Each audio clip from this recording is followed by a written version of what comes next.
ringraziare tutte le persone che ci sono state vicine,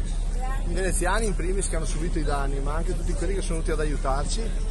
in quelle giornate incredibili che stanno lavorando tuttora. Ma vogliamo ringraziare anche tutti gli italiani e tutte le persone del mondo, perché questa vostra vicinanza, questo vostro interesse ci ha donato e ci ha dato la carica e la forza per poter tutti i giorni sistemare anche i danni che per fortuna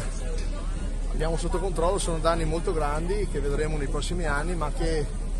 rendono comunque oggi, con la disponibilità delle persone, con la carica di questo lavoro, una città di nuovo vivibile, di nuovo serena e di nuovo disponibile a ospitare le persone educate. La Voga ha assieme una serie di valori, c'è la parte ovviamente sportiva, fisica, c'è la parte della comprensione, della capacità, bisogna sapere quali sono le acque e il flusso delle acque, ma poi c'è tutta una componente ecologica che è quella del rispetto dell'ambiente, rispetto del rumore, rispetto delle emissioni. Insomma, è una cosa che viene dalle nostre tradizioni, storica a Venezia, nella laguna di Venezia, ma può essere un simbolo per la sostenibilità ambientale.